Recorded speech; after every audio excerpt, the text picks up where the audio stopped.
Eto kasi, 'di ba, si Sandro nga, 'di ba? Ang yung Sandro focus kay Sara, si Lacson at saka si Boying focus dito kay Marcoleta, at ito namang si Sara Ilago, isang dilawan, focus dito sa disbarment. Okay, so may nakatoka. So dito mga kaloys, isa to sa talagang sure na, okay, na this month or April siguro, kasi sabi ni Luestro baka April meron na silang desisyon kung impeach pa talaga si Sara sa sa Kamara. Ay ito po. Okay. Ayon sa insider nga, 'di ba, na nakasecure na ng 200, okay, na lawmakers na magpipirma na ma-impeach si Sara for the second time. Ang kailangan lang kasi para ma-impeach si Sara is 105 na congressman mag-sign. Okay? Na impeach si Sara. 105 lang. Pero parang 2/3, almost double ang mangyayari. 'Di ba? So, ibig sabihin nun, for sure na yan si Sara, wala na, ligwak na. Pero eto mga kaloys, eto ang kinatatakutan ni Sara na nag-react na siya. Ito yung paglabas ni Madriaga. Todo deny sila una na hindi nila kilala si Madriaga, pero nag-greet siya ng happy birthday. At tinawag pa niyang Sir Ram. Bakit niya tawagin na Sir Ram? Kung hindi naman niya kilala. Pwede naman, Ramil, okay, happy birthday. Pero, diba? Matindi ang ebidensya ni Madriaga. So ito mga kaloys, dahil na gusto ng ng Kamara, 'di ba, na ang kustodiya kay Ram or kay Madriaga ay hindi na doon sa BGMP kasi may banta daw, gusto na sa Kongreso or sa Kamara. Okay? Nag-react na si Sara. Okay? Na parang fishing expedition daw ang gagawin ng Kamara. Pero nga mga kaloys, kung ayon sa lawyer ni Madriaga, na itong yung may offer daw kay Madriaga na name your price. Una, 500 million para lang hindi, 'di ba, idawit itong si Sara or tumahimik na. 500 million. Imagine mga kaloys. Ganun kalaki ang offer kay Madriaga. Right? Tapos, eto na nga, bakit nga kinasuhan ni Sara si Madriaga?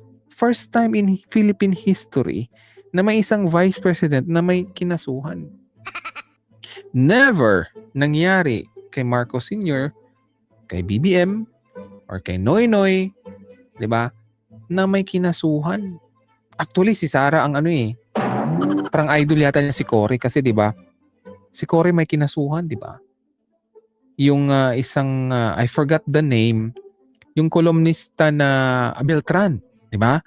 Yung kolumnista na nagsabi na si Cory nung nilusob ng yung Malacanang nagtago sa ilalim ng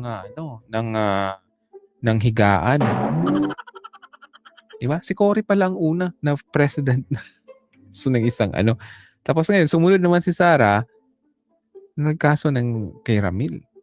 Pero yun na nga, bakit niya kasuhan si Ramil kung sinungaling si Ramil? May narinig ba kayo kay Martin Romualdez na may kinasuhan dito sa mga gumawa ng fake news laban sa kanya? Wala. Hindi po gawain ng Marcos Romualdez yung ganun. Okay, lalo na pag alam nila na sa katotohanan sila. Okay, at mahirapan yung kalaban. Kasi ang kalaban nila ay ang katotohanan.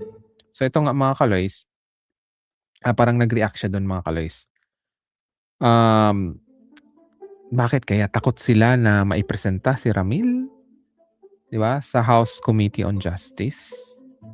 The probability is very high na mayroong ebidensya. Okay?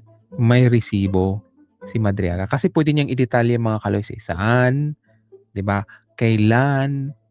Unlike dun sa mga ex-Marines, talaga, ayaw pa magpaano ng NBI, 'di ba? Ayaw nila na may individual na affidavit ang yung ex-Marines kasi mabubuking sila na hindi nagtutugma yung kanilang story. Kasi the probability is very low na sabay-sabay sila 18 sabay kayo, 'di ba? Sabay-sabay parati kayo nagde-deliver. I don't think so. 'Di ba? Mabubuking nga ang kasinungalingan nila nitong ex-Marines.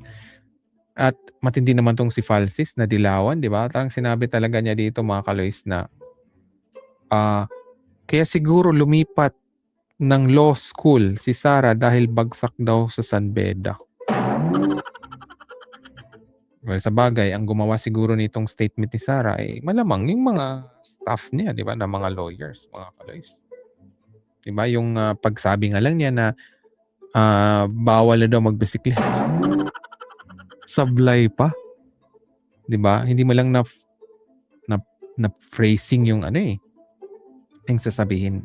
'Di ba mga ka-Lois, kahit binabasa na niya, although kung tama yung pagbigkas lang niya mga ka-Lois, tama siya, Pero yung babasahin na lang niya na hindi siguro niya ni-review kung paano sabihin, so nagkamali tuloy.